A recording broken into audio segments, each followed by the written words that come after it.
Olá a todos, bem-vindos ao InfoImagens em Pauta informativo 571 do STJ, um informativo longo, com muita súmula, matérias variadas, direito penal, processo penal, bastante direito privado, e essa primeira rodada que nós vamos abordar agora é uma rodada especial porque nós vamos comentar algumas súmulas, ou seja, será uma rodada só de súmulas. Estou eu aqui, professor Gabriel Queiroz, na companhia do professor Flávio Borges. Tudo bem, professor Flávio? Tudo bem, Gabriel, Paulo, olá, alunos e imagens. Eu trago para essa primeira rodada as súmulas 547 e 548. A primeira sobre prescrição da cobrança de ressarcimento de investimento de rede de energia elétrica e a segunda sobre retirada do nome do devedor, de cadastro de inadimplente, quem deve retirar, qual é o prazo, como é que se conta esse prazo. Também na companhia do professor Paulo Moreira. Professor Paulo. E aí, pessoal, Gabriel, Flávio. Então, eu vou falar das súmulas 545 e 546, que falam da questão de confissão do agente de competência em uso de documento falso. Pois bem, eu trago três súmulas. Eu trago as 549, 550 e 551. Uma trata de fiança em contrato de locação e penhorabilidade de bem de família. Trago uma de pedido implícito relativo a juros e juros sobre capital próprio, dividendos, e trago uma terceira que é direito do consumidor, aquela questão do score de crédito. Mas vamos iniciar com o professor Flávio. Professor Flávio, duas súmulas aí de matérias diferentes, não é isso? A primeira, direito civil, envolve o Código Civil de 16 de 2002, envolve aqueles contratos de financiamento de construção de rede de energia elétrica. Um particular financia esse investimento junto a uma concessionária de energia elétrica e depois ele pode pedir o ressarcimento desses valores. O STJ disse então que existem dois tipos de contrato. Um contrato em que expressamente se prevê o direito ao ressarcimento e o outro contrato onde não há previsão expressa sobre esse ressarcimento.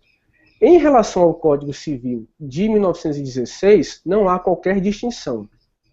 Ambos os contratos vão ser regidos pelo prazo prescricional de 20 anos pertinente às ações pessoais, porque não há, no Código de 16, qualquer dispositivo específico a tratar dessa espécie de ressarcimento, portanto, aplica-se a regra geral, então, vigente, de que a prescrição dessa pretensão se dá em 20 anos, porque se trata de uma ação de natureza pessoal. Já em relação ao Código Civil de 2002, essa distinção contratual é relevante, porque há um dispositivo específico que trata da prescrição quando o ressarcimento se funda em contrato público ou particular, e nesse caso a prescrição é quinquenal, e há um outro dispositivo referente ao ressarcimento fundado no enriquecimento sem causa, que o prazo prescricional vai ser regido por 3 anos. Então, na vigência do Código Civil de 2002, há essa distinção. Quando não há uma causa de pedir fundada no contrato, a causa de pedir, portanto, se relaciona a um enriquecimento sem causa do credor e o prazo prescricional cai para 3 anos. É preciso lembrar de resto a regra de transição do artigo 2028 do Código Civil, no sentido de que se aplicam os prazos do Código anterior, quando já transcorrido mais da metade dele, os prazos no novo tenham sido reduzidos. Essa é uma regra importante que tem sido cobrada em diversos concursos. A segunda súmula que eu trago, Gabriel e Paulo, alunos e mais, é a de número 548, e ela trata da retirada do nome do devedor de cadastros de inadimplente. Já é sabido que é da responsabilidade do credor essa retirada do nome do devedor quando há o pagamento da dívida, mas essa súmula traz que o prazo para se fazer essa retirada é de 5 dias contados do pagamento integral. 5 dias úteis contados do pagamento integral da dívida. E o STJ precisou recorrer à analogia ao artigo 43, parágrafo 3º do Código de Defesa do Consumidor para extrair que esse prazo é de 5 dias. Esse dispositivo não trata especificamente de cadastro de inadimplente, mas ele é muito próximo dessa realidade e o STJ então utilizou esse prazo por analogia. Lembrando que a súmula 548 não trata de dano moral, mas os precedentes que deram origem prevêem o direito do devedor ao dano moral quando essa retirada do nome dele do cadastro de inadimplente, depois que ele paga a dívida, é feita fora do prazo. Professor Gabriel. Correto, muito claro. Parabéns aí, explicações objetivas e perfeitas. Professor Paulo aí, nosso mestre de penal e processo penal, o que temos? Então, Gabriel, a primeira súmula, essa 545, olha o que ela diz. Quando a confissão for utilizada para a formação do convencimento do julgador, o réu fará jus atenuante prevista no artigo 65 do Código Penal. Vou falar para vocês aí que esse enunciado, ele diz muito menos do que o real significado. Eu até me arrisco a dizer que ele está equivocado. Já vou provar que esse enunciado está equivocado. O que ele fala? O seguinte, que se a confissão for utilizada na formação do convencimento do julgador, o réu tem jus atenuante, não tem? Então tá bom. Então eu dou o seguinte exemplo: e se o réu confessar o crime e o magistrado não utilizar a confissão na fundamentação? Incide ou não a atenuante? Incide. Logo, não é bem assim quando a confissão for utilizada para a formação do convencimento. Então, se o réu confessar o crime judicialmente, não interessa se o magistrado vai utilizar ou não essa confissão, vai mencionar ou não essa confissão na fundamentação. É obrigado o reconhecimento da atenuante. Agora, vou falar quando que essa súmula tem incidência. Se o réu confessar o crime na fase policial, mas se retratar em juízo, aí nessa hipótese é possível ou não que o réu tenha direito à confissão? Aí é justamente o ponto central aqui da questão. Então, a primeira situação, o réu confessa na fase policial e se retrata em juízo, ou seja, falou que apanhou, que não queria confessar, aquela história de sempre, né, que vocês conhecem. Aí o que acontece? Se o magistrado não se valer dessa confissão policial retratada em juízo, ou seja, ele fala, não, réu, você se retratou, então não vou utilizar isso aqui, vou te condenar por outros elementos de prova que tem. Aplica ou não aplica a atenuante? Logicamente que não. Por quê? Porque, como diz a súmula 545, quando a confissão for utilizada para a formação do convencimento do julgador. Nesse caso, ela não foi utilizada. Agora eu dou a segunda situação, que é a de incidência da súmula. Pode ocorrer que, mesmo havendo retratação em juízo, o magistrado pode entender que aquela confissão operada em fase policial, ela estava correta. Por que ele pode chegar a essa conclusão? Ele fala o seguinte, olha, o réu confessou o crime em sede policial, a perícia comprovou que ele foi o autor, tinha impressões digitais, tem filmagem, as testemunhas ouviram, ele foi preso em flagrante, então de nada adianta ele chegar lá em juízo e falar que não, que ele não quer mais confessar, até porque, gente, às vezes na cadeia tem alguns presídios aí que tem um código assim, que o réu tem que ser macho, ele tem que ficar calado ou desacatar o juiz, ele não pode nem confessar crime dele, entendeu? Então pode até acontecer uma situação dessa, ou então uma orientação da defesa, nesse caso que o juiz tem certeza que aquela confissão dada na polícia, ela está correta. Nessa hipótese, o juiz pode falar o seguinte, olha, essa retratação aqui, ela não condiz com os demais elementos do processo, tem perícia, tem testemunhas, então eu entendo que essa confissão que ocorreu lá na polícia, ela vale. Nesse caso, o juiz, ele utiliza essa confissão dada em sede policial para fundamentar a sua sentença condenatória, mesmo havendo retratação em juízo. Por quê? Porque ele confronta isso com outras provas. Nesse caso, gente, é o que diz a súmula 545, quando a confissão for utilizada para a formação do convencimento do julgador, o réu fará jus atenuante prevista no 65. É o que eu falei para vocês. A súmula, ela diz menos do que o real significado. Bom, essa é a explicação da 545. Eu já passo para outra ou vocês querem fazer algum comentário? Não, para mim... Eu sempre ressalto a importância da leitura do inteiro teor, assim entender. Até para poder afastar a súmula naquelas hipóteses em que ela não é pertinente. Só se consegue fazer isso, o julgador, o advogado, o membro do Ministério Público, quando se conhece o inteiro teor dos julgados que deram origem àquele enunciado. Exatamente, Flávio, porque aqui mesmo ela não falou exatamente qual que é a situação que ela aplica. A súmula 545 ela foi pensada para esse caso, que tem confissão policial e retratação em juízo. Se o juiz utilizar essa confissão policial, incide atenuante mesmo havendo retratação. É para isso que ela serve. Então vamos lá para 546. A 546 ela diz o seguinte: a competência para processar e julgar o crime de uso de documento falso é firmada em razão da entidade ou órgão ao qual foi apresentado o documento público, não importando a qualificação do órgão expedidor. Então isso aqui vem na esteira do posicionamento pacífico das duas turmas criminais e da terceira seção do STJ, que eles entenderam o seguinte: naquele uso de documento falso, não interessa para afirmar a competência se o documento é um documento supostamente emitido por órgão federal, se é um passaporte, se é uma declaração da Receita, ou se é um documento particular, ou se é um documento emitido pelo município ou pelo estado. Então nós não vamos utilizar a suposta origem e natureza desse documento para marcar a competência. Qual vai ser o critério? Aquela autoridade perante a qual eu apresento o documento. Então, blitz da Polícia Rodoviária Federal. Apresentou um documento falso para o policial rodoviário, não importa se o documento é particular ou se o documento é supostamente emitido por órgão federal. A competência é federal. Por quê? Porque o que se tem visto é a autoridade perante a qual se apresentou o documento. Por outro lado, vamos pensar na seguinte situação: blitz da Polícia Militar. Aí o autor do crime vai lá e apresenta um documento federal, um passaporte, por exemplo, falsificado. A competência aí é da Justiça Estadual. Por quê? Porque foi apresentado perante a autoridade estadual. Então o que vale, gente, é a autoridade, é a natureza da autoridade que vai marcar a competência, e não a natureza do documento, o órgão supostamente do qual o documento foi emitido. É isso que a súmula 546 consagra. São esses os comentários aí das duas súmulas. Muito bem. Algum comentário, professor Flávio? Tranquilo, perfeito. Eu inicio aqui com a súmula 549, direito civil. A súmula diz que é válida a penhora de bem de família pertencente a fiador em contrato de locação.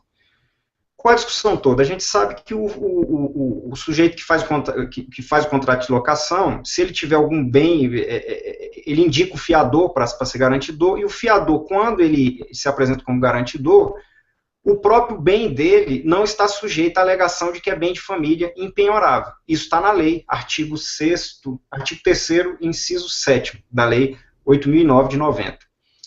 Só que o que acontece? Sabemos que o direito de moradia está previsto no artigo 6º como um direito social.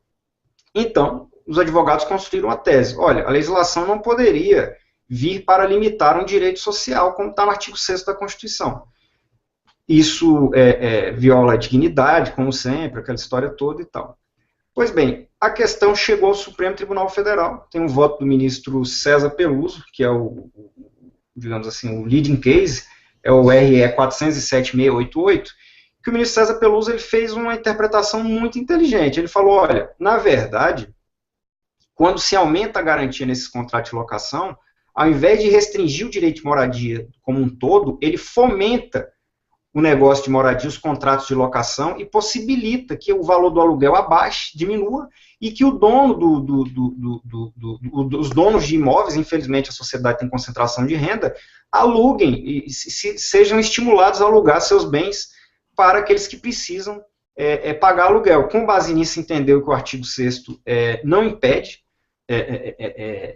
não torna inconstitucional a lei de impenhorabilidade do bem de família, nessa parte do contrato de fiança, e entendeu que a lei é constitucional. O STJ, nesse caso aqui, me desculpe dizer, eu li os precedentes aqui que embasam a súmula, na verdade, faz um Ctrl-C, Ctrl-V do entendimento do Supremo, e aplica a lei seca, até porque não poderia fazer outra coisa. Está na lei, e o Supremo falou que é constitucional, então o que ele faz é replicar o RE 407.688 de São Paulo, da relatoria do ministro César Peluso. Isso mesmo. Basicamente é isso. A 549, algum comentário? É isso. Não. Quando você começou a comentar, Gabriel, eu me lembrei desse voto do Peluso, mas já ficou claro que era isso mesmo e tranquilo. Correto. Então vamos passar aqui a súmula 550. A súmula 550 diz o seguinte, eu tenho que ler porque ela é um pouco grande. A utilização de score de crédito, método estatístico de avaliação de risco, que não constitui banco de dados, dispensa o consentimento do consumidor, que terá o direito de solicitar esclarecimento sobre as informações pessoais valoradas e as fontes dos dados considerados no respectivo cálculo. O que é isso, gente? Temos aquela lei 12.414 de 2011, que criou aquele cadastro positivo. Entre as suas disposições, existe um dispositivo que permite as instituições, as grandes instituições, de utilizarem métodos estatísticos para calcular risco de crédito. O sujeito vai lá e analisa, olha, fulano ganha tanto, ele já fez tantos empréstimos e sempre pagou, então ele tem uma nota tal, aí ganha uma nota alta, então ele, quando vai tomar um empréstimo em instituições, por exemplo, ele consegue um juro mais baixo e a liberação do dinheiro. Outro, por sua vez, foi lá, comprou 3 carros, entrou com 3 revisionais no primeiro mês, não pagou outro, eles dão uma nota baixa, ou não libera o crédito, ou libera com a taxa de juros mais altas. É isso que estamos tratando aqui. Na verdade, como tem um banco de dados para poder reunir esse método estatístico, para poder, digamos assim, para a ferramenta estatística ser utilizada, alguns consumidores sustentaram que seria ilegítimo, seria ilícito isso, até porque não tem transparência e tudo mais. O STJ entendeu o seguinte: está na lei e o método, de certa forma, ele beneficia o bom credor, digamos assim.